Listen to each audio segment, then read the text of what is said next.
Cuando escuchaba las mañanitas, mi cuerpo ya comenzaba a temblar. En mi cumpleaños, mis propios hermanos me daban de regalo un puñetazo por cada año de vida. A los 15 años, supliqué no hacer fiesta. Me rompieron el brazo de todas formas. ¡Ay, mis queridos! ¡Qué alegría poder estar aquí hoy conversando con ustedes! Mi nombre es Guadalupe Ramírez Hernández.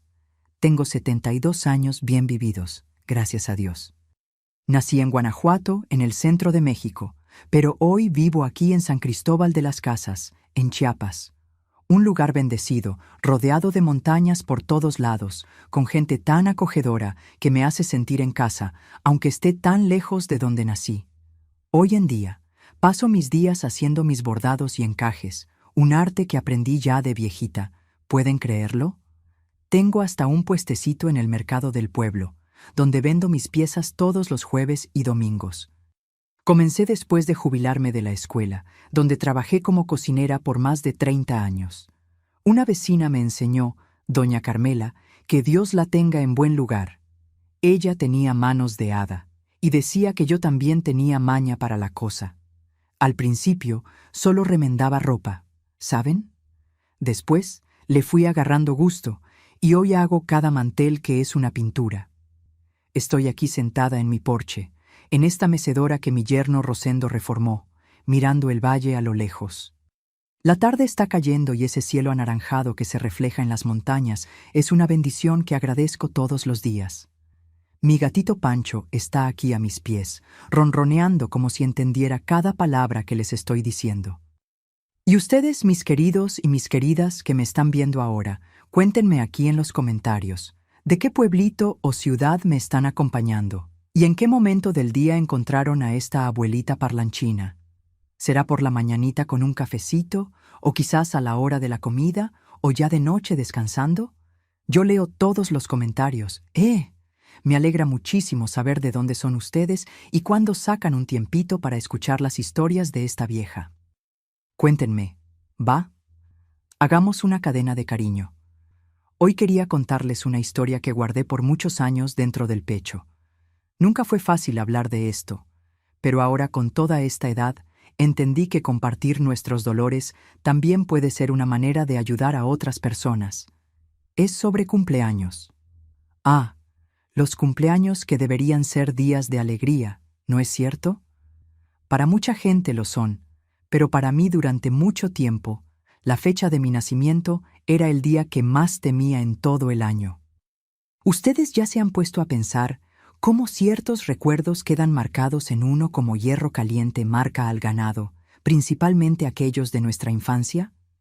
Pues es sobre esas marcas que les voy a contar, sobre cómo mis hermanos transformaron lo que debería ser un día de fiesta en un día que yo prefería olvidar, y cómo después de mucho sufrimiento logré transformar esta historia.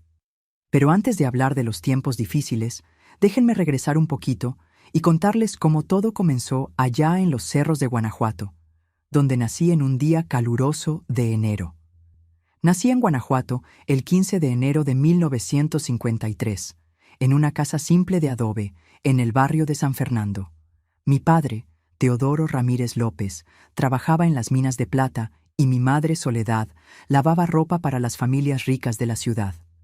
Éramos una familia grande, cosa común en aquellos tiempos. Yo era la más pequeña de 6 hermanos, la única niña después de 5 varones. Nuestra casa quedaba en un cerro, y para llegar allá era una subidita que con lluvia se volvía un verdadero jabón. Tenía 3 cuartos, la sala que también era cocina, con un fogón de leña que permanecía encendido todo el día, el cuarto de mis padres y el cuartito donde nosotros, los hijos, dormíamos todos juntos, los muchachos en petates en el suelo y yo en una camita improvisada con cajones de madera. El baño, era una casita en el patio de esas de fosa que nos daba un miedo terrible usar por la noche. El patio era grande, con un árbol de tejocote, otro de tuna y mucho cilantro y cebollita que mi madre sembraba. También teníamos unas gallinas que escarbaban todo el día y un perro viejo llamado Veloz, que de veloz no tenía nada. Vivía durmiendo debajo del árbol de mango. Mi padre, Teodoro, era un hombre callado. Salía antes de que saliera el sol y regresaba cuando ya era noche, siempre con ese polvillo plateado de la mina pegado en la piel oscura. Hablaba poco, sonreía menos todavía, pero no era de pegarnos, no. Su manera de castigar era con el silencio. Se quedaba días sin dirigirle la palabra a quien hiciera alguna travesura, y eso dolía más que una bofetada. Mi madre Soledad era diferente. Mujer fuerte, de manos callosas de tanto fregar ropa en la piedra, pero de corazón suave como pan recién hecho. Canturreaba mientras trabajaba, rezaba alto por la mañana y por la noche, y tenía siempre un Dios te bendiga en la punta de la lengua. Fue con ella que aprendí las primeras oraciones sentada en el suelo de tierra apisonada de la cocina. Mis hermanos, mis hermanos. El mayor era Gerardo, que ya tenía 20 años cuando yo nací. Después venía Orlando con 17, Alberto con 15, Esteban con 10 y Gabriel con 8. Entre Gabriel y yo, mi madre tuvo 2 bebés que nacieron muertos. Ella decía que yo era su milagro, la hija que tanto le pidió a la Virgen de Guadalupe. El problema es que para mis hermanos, principalmente los 3 mayores, yo no era ningún milagro. Era la intrusa, la que vino a robar la poca atención que quedaba de los padres. Gerardo y Orlando ya trabajaban con mi padre en las minas. Alberto ayudaba a un tío en una tienda en el centro de la ciudad. Solo Esteban y Gabriel todavía estaban en la escuela, pero ya hacían trabajitos aquí y allá. Mi infancia hasta los 5 años es un recuerdo borroso de jugar sola en el patio, haciendo comidita de barro o acompañando a mi madre a la orilla del arroyo mientras lavaba ropa. Los otros niños del vecindario no venían mucho a nuestra casa porque tenían miedo de mis hermanos, que siempre armaban problemas. La vida en Guanajuato de aquellos tiempos era dura para quien era pobre. La ciudad vivía de los resquicios de lo que fue en el tiempo de la explotación de plata, pero para gente como nosotros solo quedaba el trabajo pesado. Recuerdo a los arrieros pasando con sus mulas cargadas, del olorcito de pan dulce saliendo de las ventanas, de la campana de la basílica que marcaba las horas. Entré a la escuela con 7 años, en la primaria Benito Juárez. Iba a pie, bajando y subiendo el cerro con una lonchera de hojalata que casi siempre solo tenía un pedazo de pan de elote. Me gustaba estudiar, aprender las letras, hacer cuentas. La maestra, doña Hortensia, tenía un cariño especial por mí, tal vez por percibir que en casa las cosas no eran fáciles. Fue por esa época que me di cuenta que algo extraño sucedía en mi cumpleaños. En el primero que recuerdo celebrar, cuando cumplí 6 años, mi madre hizo un pan de elote simple, sin cobertura ni nada, pero para mí era la cosa más linda del mundo. Cantaron las mañanitas, soplé la velita, una sola, y después mi madre cortó el pan en pedazos pequeños para dar a todos. Cuando llegó la noche y mis padres ya estaban acostados, Gerardo, Orlando y Alberto me llamaron al patio. Recuerdo que estaba oscuro, solo con la luz de la luna iluminando el terreno. «Ven acá, cumpleañera», dijo Gerardo con una sonrisa que me dio miedo. «Ahora vamos a darte tu regalo de verdad». Me hicieron quedarme parada con los brazos hacia atrás. Entonces Gerardo habló. «Todo el mundo recibe un regalo en su cumpleaños. El tuyo va a ser especial. Cumpliste 6 años, así que vas a recibir 6 regalos». Antes de que pudiera entender, sentí el primer puñetazo en la barriga. Caí sin aire, los ojos muy abiertos, sin entender lo que estaba pasando. Gerardo me levantó por el brazo y dijo: «Ese fue el primero, faltan 5». Orlando dio el segundo en la pierna, Alberto el tercero en la espalda. Y así fueron completando, turnándose, mientras yo lloraba bajito, con miedo de despertar a mis padres y empeorar todo. Al final, Gerardo agarró mi cara entre los dedos y dijo bien cerca: «Todos los años va a ser así, un puñetazo por cada año, y si le cuentas a alguien, va a ser mucho peor. ¿Entendiste, princesita?». Regresé a la cama temblando, con el cuerpo adolorido, sin entender por qué mis propios hermanos me odiaban tanto. Esteban y Gabriel, los más pequeños, observaron todo callados, medio asustados, pero sin valor para enfrentar a los mayores. Al día siguiente, Cuando mi madre notó los moretones, le dije que me había caído del árbol de tejocote del vecino. Ella creyó o fingió creer, me puso una pomada de hierbas que ella misma preparaba y me dio un beso en la frente. «Debes tener más cuidado, mi flor», dijo ella. «Niña, no es para que andes trepando árboles, ¿eh?» Y así, lo que debería haber sido apenas un recuerdo feliz de mi primera fiesta de cumpleaños, se convirtió en el comienzo de una pesadilla que se repetiría año tras año. Una pesadilla que yo no entendía, pero que cargaba en silencio, porque el miedo de que algo peor pudiera suceder era mayor que el dolor de los golpes que recibía. Y fue así que la fecha, que debería ser la más feliz del año, se transformó en la que yo más temía en el calendario. Cada enero que se acercaba, mi corazón ya comenzaba a apretarse, pensando en lo que estaba por venir. Después de aquel primer cumpleaños, la vida siguió su rumbo en Guanajuato, pero algo dentro de mí había cambiado para siempre.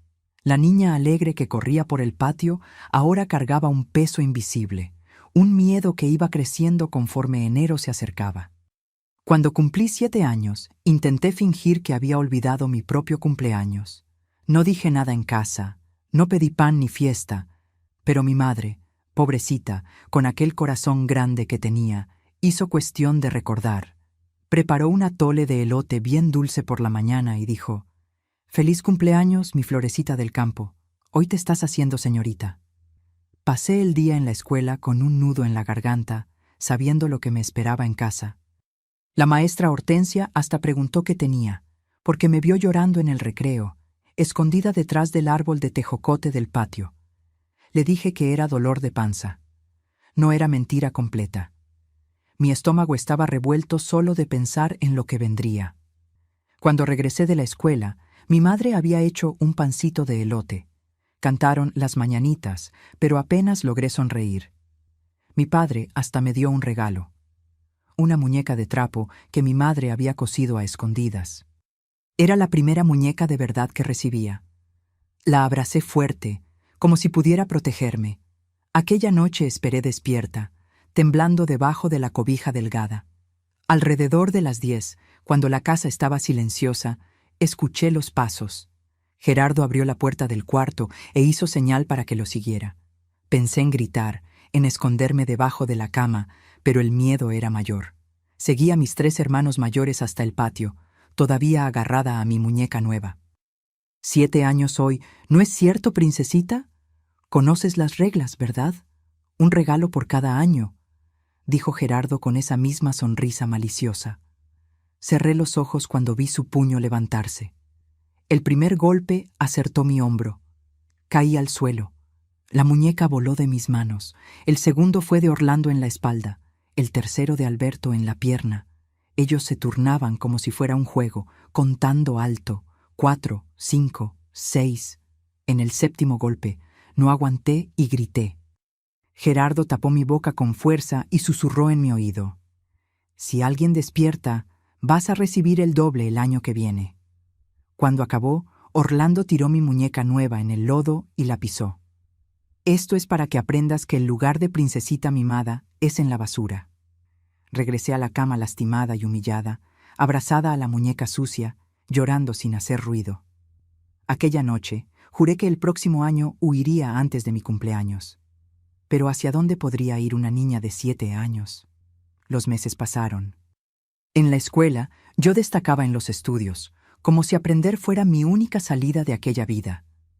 En casa, evitaba quedarme sola con mis hermanos mayores. Comencé a apegarme más a Esteban y Gabriel, que nunca participaban en las palizas, pero tampoco me defendían. Cierta tarde, poco después de cumplir 8 años y de recibir los 8 regalos de cumpleaños, estaba regresando de la escuela cuando Alberto me detuvo en el camino. Estábamos solos en el sendero que subía hacia nuestra casa. «¿Por qué ya no lloras cuando te pegamos?», preguntó pareciendo intrigado. «Lloro después», respondí sincera, «cuando nadie está mirando». Él se quedó mirándome de una manera extraña. Pensé que iba a pegarme allí mismo, pero solo sacudió la cabeza y dijo: «Gerardo dijo que este año ni gritaste, te estás volviendo fuerte». No era fuerza, era miedo. Había aprendido que cuanto menos reaccionaba, más rápido acababa.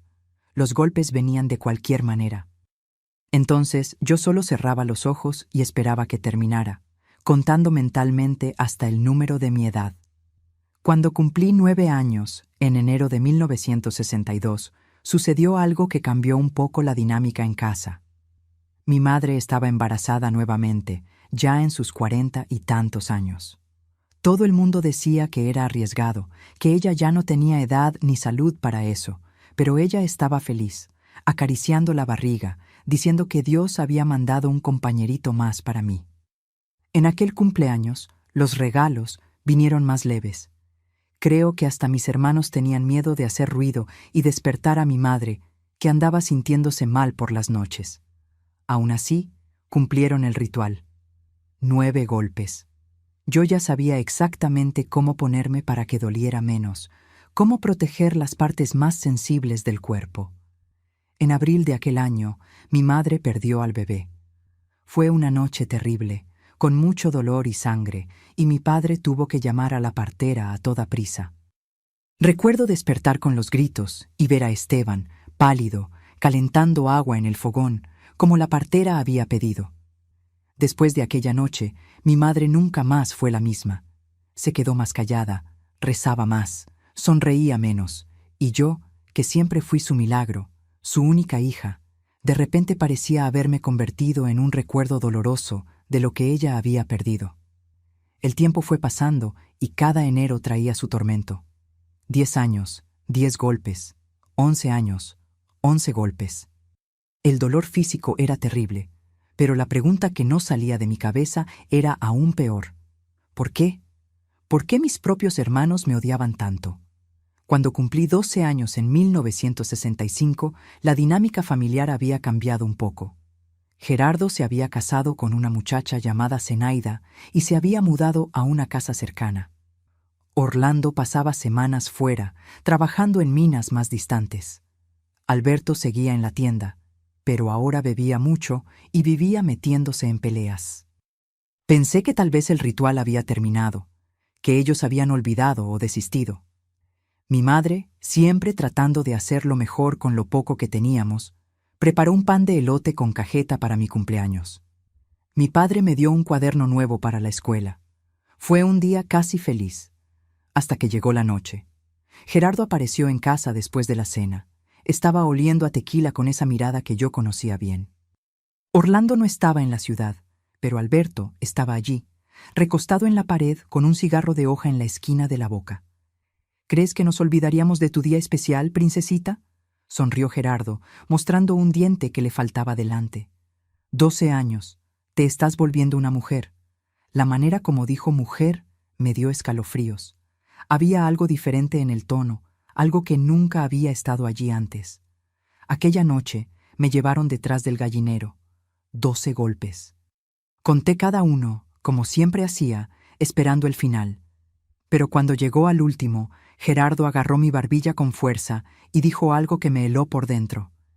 El año que viene cumples 13, ya vas a ser una mujercita de verdad. Los regalos van a ser diferentes. La manera como dijo eso, la mirada que intercambió con Alberto, me hicieron entender que algo peor que los golpes estaba por venir. Algo que yo no conseguía ni imaginar, pero que hizo que mi sangre se helara. Aquella noche lloré como no había llorado en años. No era solo por el dolor físico que ya había aprendido a soportar, era por el miedo a lo desconocido, a lo que podría suceder cuando cumpliera 13 años. Fue en aquella madrugada, encogida en mi cama, que tomé una decisión. Yo no estaría allí en mi próximo cumpleaños. No sabía cómo, no sabía hacia dónde, pero huiría de aquella casa antes de que enero llegara nuevamente. Al día siguiente, con el cuerpo todavía adolorido, fui a la escuela más decidida que nunca. En el recreo, busqué a mi única amiga, Isabela, que vivía en la ciudad baja con su familia. Le conté todo por primera vez en la vida, sobre los cumpleaños, sobre los golpes, sobre el miedo de lo que vendría después. Isabela se quedó pálida, con los ojos muy abiertos. Guadalupe, eso no es normal. Tienes que contárselo a tu mamá, a tu papá. No me van a creer. respondí sabiendo que era verdad. O peor, van a creer y no van a hacer nada. Mi padre nunca enfrenta a mis hermanos. Entonces cuéntale a la maestra Hortensia, insistió Isabela. Ella te quiere, te va a ayudar. Pensé mucho en aquello. ¿Será que alguien creería? ¿Será que alguien podría ayudarme? ¿O solo empeoraría todo, como Gerardo siempre amenazaba? La decisión vino cuando, 2 semanas después de mi cumpleaños, Gerardo apareció en casa borracho en medio de la tarde. Mis padres no estaban. Mi madre había ido a entregar una ropa que lavó y mi padre estaba en la mina. Yo estaba sola barriendo el patio. Estaba pensando, princesita, dijo, tambaleándose en mi dirección. ¿Por qué esperar hasta enero? Creo que ya estás grandecita lo suficiente.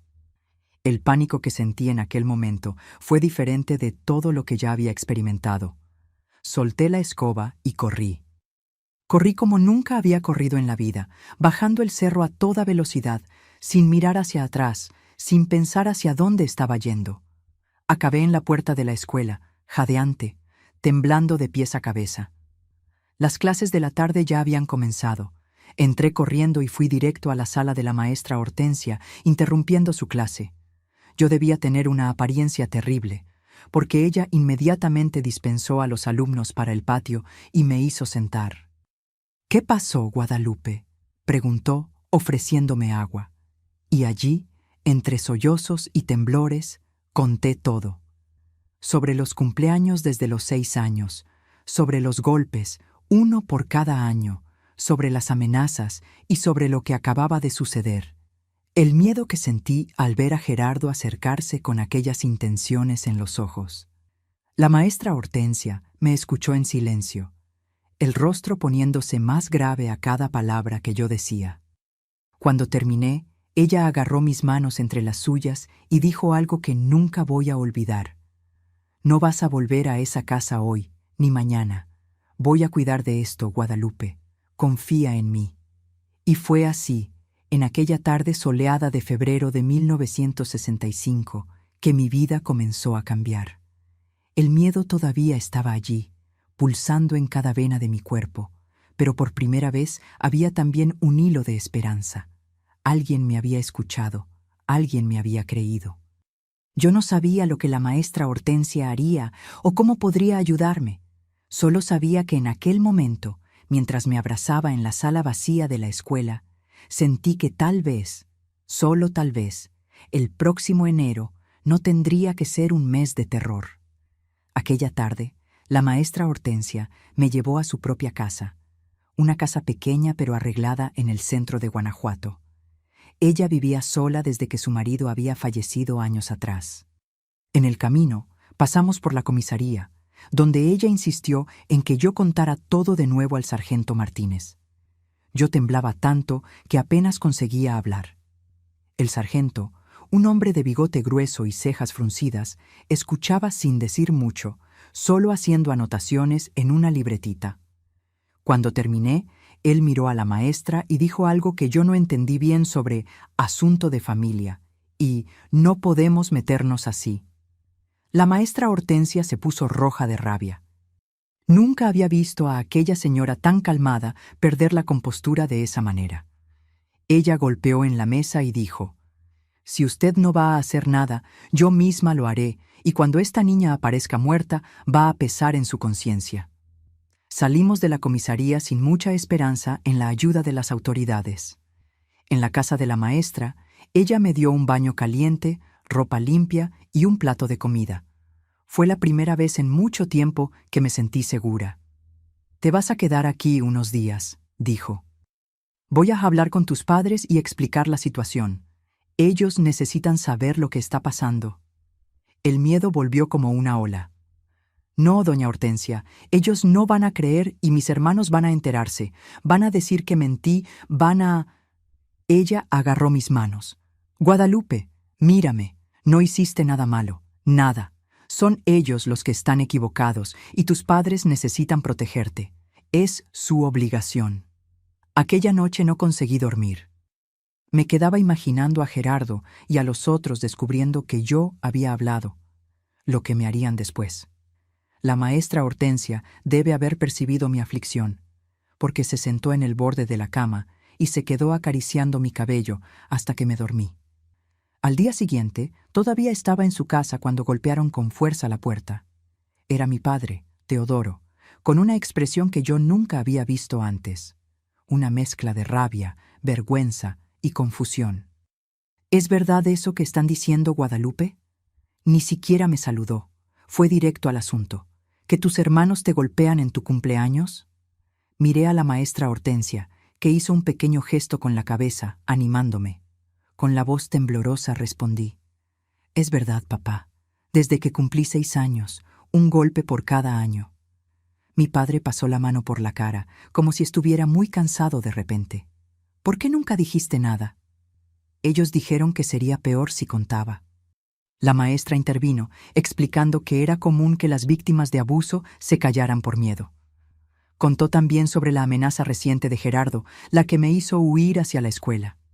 Mi padre escuchaba todo en silencio, los ojos fijos en el suelo.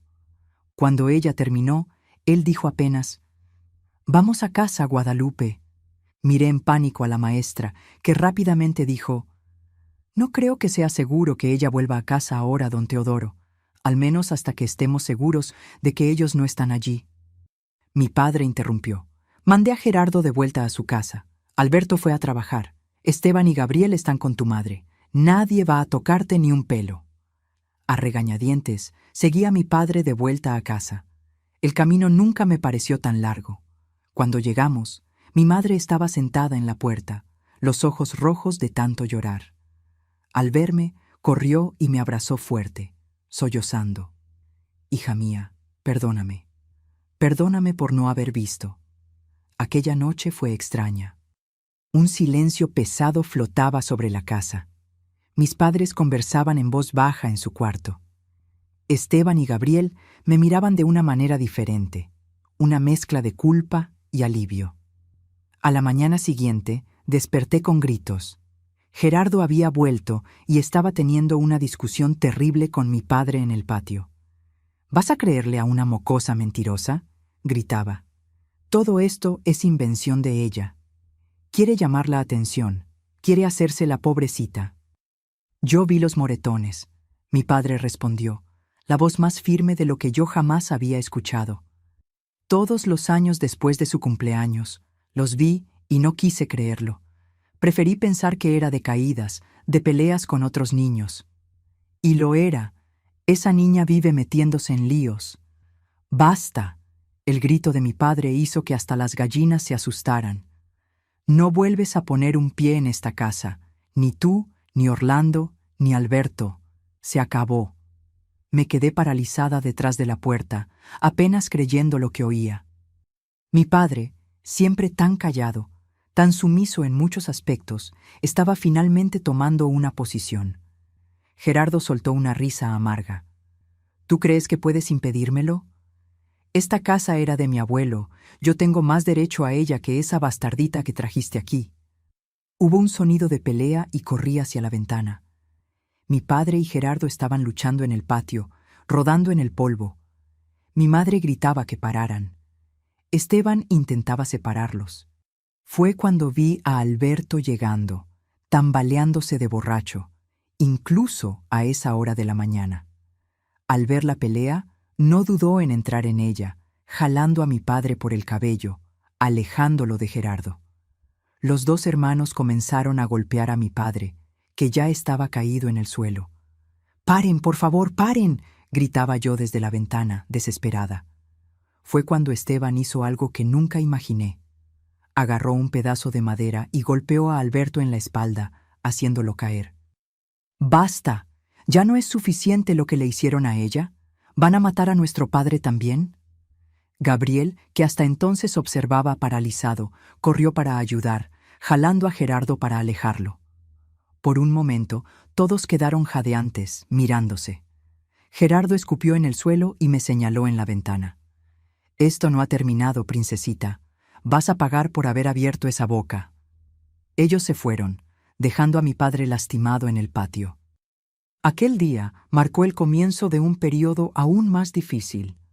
Mis hermanos mayores ya no vivían con nosotros, pero la amenaza flotaba en el aire. Yo ya no podía ir sola a la escuela. Esteban pasó a acompañarme todos los días, ida y vuelta. En casa, mis padres discutían mucho. Oí a mi madre diciendo que deberíamos mudarnos de Guanajuato, comenzar de nuevo en otro lugar. Mi padre se resistía, diciendo que no sería expulsado de su propia casa por sus hijos. Las semanas fueron pasando y la tensión solo aumentaba. Gerardo fue despedido de la mina por aparecer borracho en el trabajo y culpaba a mi padre por eso. Comenzaron a circular rumores en la ciudad sobre nuestra familia. Algunas personas me miraban con lástima, otras con desconfianza, como si yo hubiera inventado todo. La maestra Hortensia seguía siendo mi puerto seguro. En la escuela, ella me daba atención especial, siempre preguntando cómo estaba, si había sucedido algo más. Fue ella quien percibió antes que todos que yo estaba debilitándome con toda aquella situación. No comía bien, no dormía, vivía sobresaltada con cualquier ruido. «Tienes que salir de aquí, Guadalupe», me dijo un día después de clase. «Esta ciudad es demasiado pequeña. La gente olvida rápido, pero no perdona. Y tus hermanos, tengo miedo de lo que puedan hacer». Mi cumpleaños número 13 se acercaba y con él el pavor volvía con fuerza. A pesar de las promesas de mi padre, yo no me sentía segura. Gerardo había hecho amenazas específicas sobre cuando yo cumpliera 13 años y yo sabía que él no había desistido. Una noche, cerca de 2 semanas antes de mi cumpleaños, desperté con un fuerte olor a humo. Nuestro techo de paja estaba en llamas. Mi padre gritaba para que saliéramos corriendo mientras intentaba apagar el fuego con cubos de agua. Los vecinos vinieron a ayudar, formando una cadena para traer agua del pozo. Lograron controlar las llamas, pero parte del techo y de la pared de los fondos quedó destruida. Mientras mirábamos los escombros de nuestra casa, el sargento Martínez apareció. «Alguien echó gasolina y prendió fuego», dijo, examinando los restos. «¿Tiene idea de quién pudo haber sido, Teodoro?» Mi padre me miró, después al policía. «Estoy seguro de que fue coincidencia, tal vez una chispa del fogón». Yo sabía que no era coincidencia. Todos lo sabíamos. Era una advertencia. Y fue ahí que mi padre finalmente entendió que ya no podíamos quedarnos en Guanajuato. 3 días después, con apenas lo que conseguimos cargar en 2 bultos, tomamos el autobús para Ciudad de México. La maestra Hortensia nos acompañó hasta la terminal. En la despedida, ella me dio un cuaderno nuevo y un lápiz. «Escribe», dijo. «Escribe lo que sientes, lo que piensas, lo que sueñas. No dejes que te quiten eso». Ella también entregó un sobre a mi madre. «Mi prima Natalia vive en Ciudad de México. Esta es su dirección. Ella puede ayudarlos a establecerse allá». El autobús partió, dejando atrás la única ciudad que yo conocía. Miré por la ventana hasta que Guanajuato desapareció en la curva con sus casas coloniales y sus calles de piedra.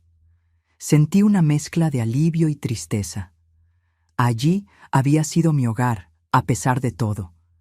Allí estaban mis pocas memorias buenas, el olor del pan de elote de mi madre, las historias que ella contaba por la noche, el cariño ocasional de mi padre.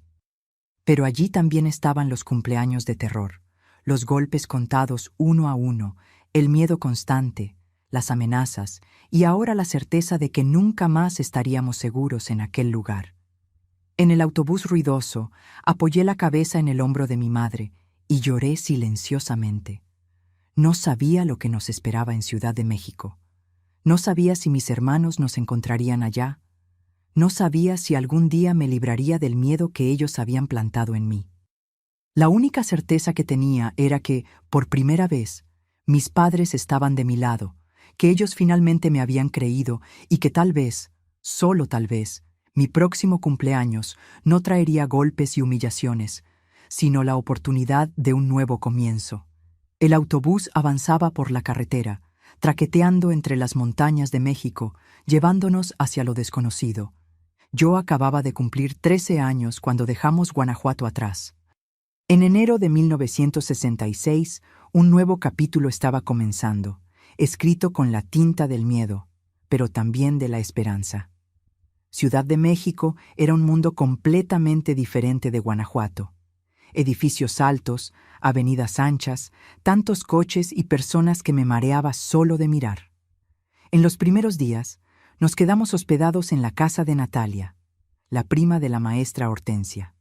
Ella vivía en un apartamento pequeño en la colonia Doctores, trabajaba como enfermera en el hospital y no tenía hijos. Natalia nos recibió con los brazos abiertos, pero el espacio era apretado para todos nosotros. Mi padre pronto consiguió trabajo como ayudante de albañil en una construcción. El salario era poco, pero alcanzó para alquilar un cuartito de 2 ambientes en una vecindad en la zona norte de la ciudad. Era humilde, pero al menos era nuestro, y estaba lejos de Guanajuato. Yo debería estar aliviada por estar lejos de mis hermanos, pero el miedo no me abandonaba. Por la noche tenía pesadillas terribles. Soñaba que Gerardo me encontraba, que cumplía sus amenazas. Despertaba gritando, empapada de sudor. Mi madre venía a calmarme, pero yo veía en sus ojos que ella tampoco dormía bien. ¿Y si descubren dónde estamos?, pregunté una noche después de otra pesadilla. Tu padre cambió de nombre en el trabajo, respondió acariciando mi cabello. Aquí somos los Ramírez, no los Ramírez Hernández. Nadie va a encontrarnos. Pero ni siquiera esa precaución conseguía tranquilizarme. Comencé a tener miedo de salir de casa, de ir a la escuela, de cualquier hombre que se pareciera remotamente a mis hermanos. Desarrollé un tic nervioso. Parpadeaba el ojo derecho sin control cuando me ponía ansiosa, lo que era prácticamente todo el tiempo. Mi padre se dio cuenta de que yo estaba debilitándome.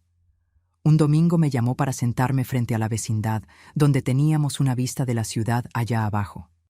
Guadalupe, ¿estás segura ahora?, dijo, sosteniendo mis manos temblorosas. Nadie va a lastimarte más, lo prometo. Usted no pudo protegerme antes, respondí con una franqueza que me sorprendió. ¿Cómo puede prometerlo ahora? Vi el dolor en sus ojos. Era verdad. Él había fallado conmigo. Había permitido que aquello sucediera por años, justo debajo de sus narices. Tienes razón, dijo finalmente. Fallé como padre. No vi lo que estaba pasando, o tal vez no quise ver, pero te juro por la memoria de mi madre que esto nunca más va a suceder. Antes me matan que dejar que alguien te toque de nuevo. Quise creerle. Realmente quise, pero las heridas estaban demasiado profundas. En la nueva escuela apenas hablaba. Los otros niños me encontraban rara, con mi acento del interior y mi manera asustada. Los maestros se quejaban de que yo no participaba en las clases, aunque sabía las respuestas. La verdad es que tenía miedo de llamar la atención, de ser notada.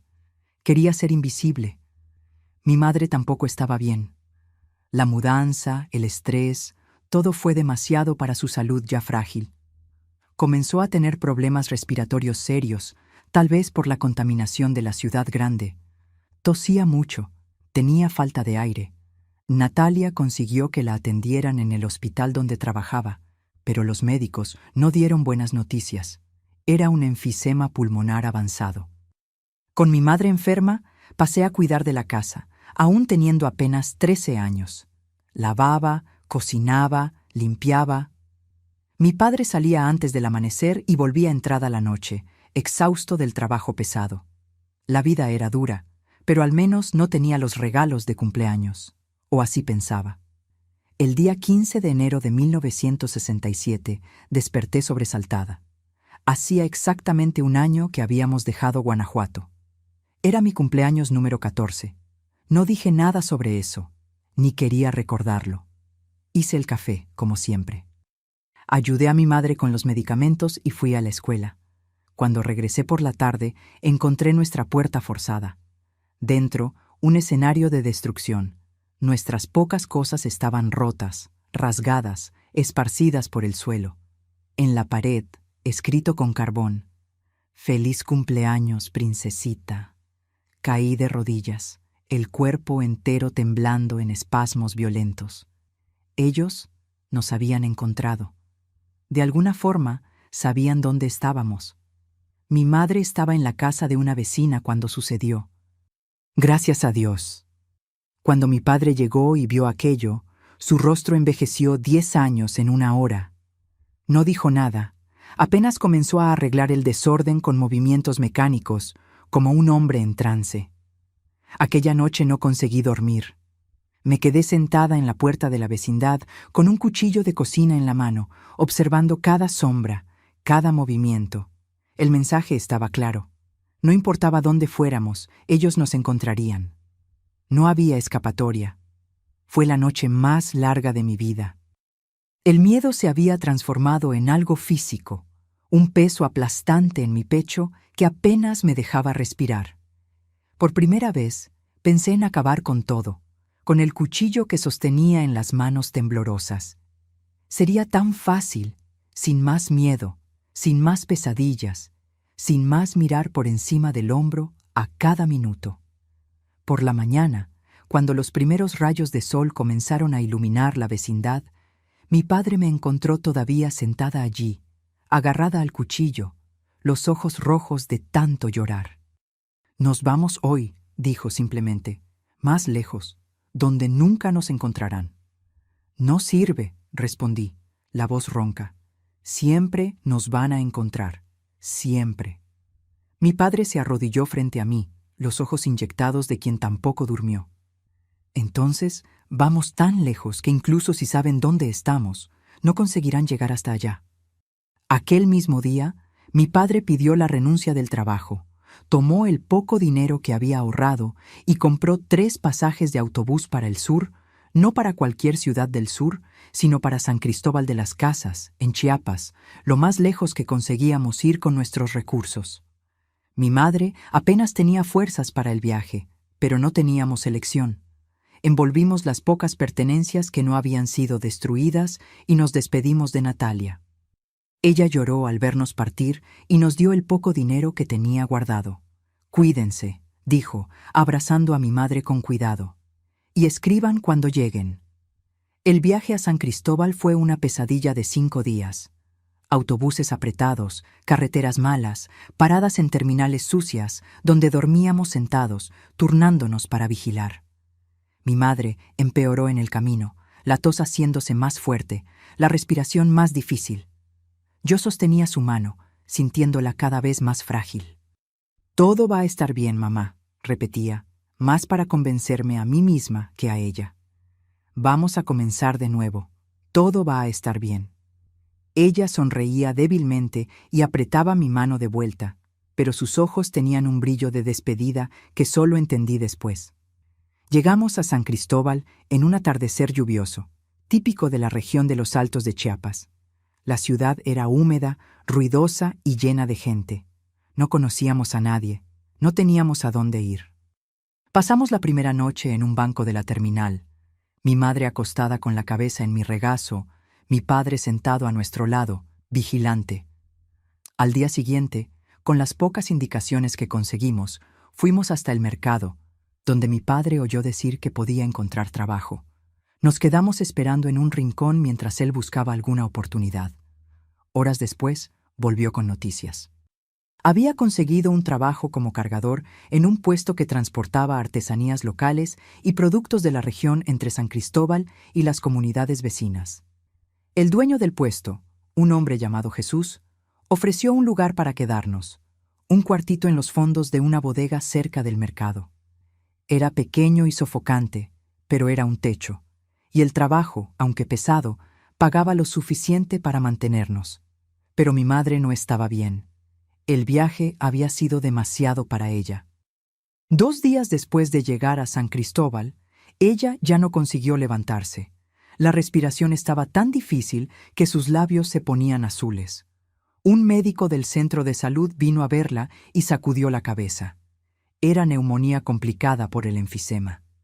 «Necesita un hospital», dijo. «Oxígeno, antibióticos».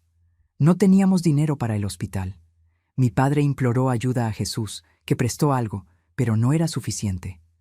Corrimos al hospital público, pero estaba lleno. Esperamos horas. Mi madre ya inconsciente en mis brazos. Cuando finalmente conseguimos atención, era demasiado tarde. Ella murió aquella noche sin ni siquiera haber tenido tiempo de conocer la nueva ciudad que debería ser nuestro refugio. Murió lejos de su tierra por causa de una fuga que nunca pidió, de un problema que nunca fue suyo. En el entierro éramos solo yo, mi padre y Jesús, que gentilmente pagó por el ataúd más simple. No había flores, ni sacerdote, ni palabras de consuelo, apenas el ruido de la lluvia tropical cayendo sobre la tierra roja del cementerio de la periferia de San Cristóbal. Fue allí, delante de aquella tumba anónima, que algo se quebró dentro de mí de manera irreparable. No era apenas el dolor de la pérdida, era la certeza de que todo aquello había sucedido por mi culpa. Si yo no hubiera nacido, si yo no fuera la más pequeña, la única niña, el milagro de mi madre, ella todavía estaría viva en Guanajuato, en la casa que conocía, entre las personas que amaba. Volví al cuartito de la bodega como un cascarón vacío. No comía, no hablaba, casi no dormía. Mi padre, destruido por su propia pena, apenas conseguía cuidar de sí mismo, mucho menos de mí. Él se hundió en el trabajo, saliendo antes del amanecer, volviendo tarde en la noche, cada vez más abatido, más delgado, más distante. Una noche, después de semanas en esa existencia fantasma, tuve un sueño con mi madre. Ella estaba como yo la recordaba antes de la enfermedad, fuerte, con aquel delantal floreado que siempre usaba, el cabello recogido en un moño bajo. En el sueño, ella sostenía mis manos y decía: «No fue tu culpa, mi flor. Nada de esto fue tu culpa». Desperté llorando, pero era un llanto diferente, no de desesperación, sino de alivio. Era como si un peso hubiera sido quitado de mi pecho. Aquella misma mañana, me levanté temprano, arreglé el cuartito y cuando mi padre volvió, tenía comida caliente esperándolo. Él me miró sorprendido, como si viera un fantasma. Sin decir nada, se sentó a la mesa improvisada y comió. Cuando terminó, tomó mis manos entre las suyas, ásperas y callosas, y dijo: «Gracias, hija». Fueron las primeras palabras que intercambiamos en semanas. Un pequeño comienzo, una minúscula luz al final del túnel más oscuro que ya habíamos atravesado. En los meses siguientes, poco a poco, fuimos construyendo una nueva rutina. Jesús, viendo mi situación, me ofreció un trabajo simple: limpiar la bodega y organizar las mercancías. Acepté inmediatamente. No era mucho, pero me daba algo que hacer, un propósito. En agosto de 1967, 7 meses después de la muerte de mi madre, Jesús nos llamó para una conversación. Su hermano, que tenía un pequeño comercio en una comunidad cercana, necesitaba ayuda. Ofreció a mi padre una posición mejor que cargar peso en el mercado. «Es un lugar pequeño, tranquilo», explicó Jesús, «lejos de todo. Nadie va a buscarlos allá». Mi padre me miró, la pregunta silenciosa en los ojos. Yo la sentí. Estaba cansada de huir. Pero tal vez, solo tal vez, aquel pequeño pueblo, en medio de las montañas de Chiapas, fuera lo suficientemente lejos. Algunas semanas después, subimos a un autobús rumbo a nuestra nueva vida. Dejamos San Cristóbal sin mirar atrás, sin nada que lamentar. Llevábamos apenas nuestras pocas ropas, el dolor de nuestras pérdidas y una esperanza frágil de que esta vez podríamos realmente comenzar de nuevo. Mientras el autobús subía por las carreteras sinuosas de los Altos de Chiapas, observé los pájaros que volaban al lado, libres, sin miedo. Y por primera vez en mucho tiempo, sentí que tal vez, solo tal vez, yo también podría un día volar así. Y fue así como comenzamos una nueva vida en aquel pequeño pueblo de Chiapas, donde poco a poco fui sanando mis heridas y construyendo un futuro diferente. Hoy, con 72 años, puedo mirar hacia atrás y ver que, a pesar de todo el sufrimiento, encontré la paz y la felicidad que merecía. Si están pasando por situaciones similares, recuerden, no están solos. Busquen ayuda, rompan el silencio. La vida puede ser hermosa del otro lado del dolor. Y si les gustó mi historia, no olviden darle like al video, suscribirse al canal Memorias de las Abuelas y compartir con alguien que pueda necesitar escuchar estas palabras. Nos vemos en el próximo video, mis queridos.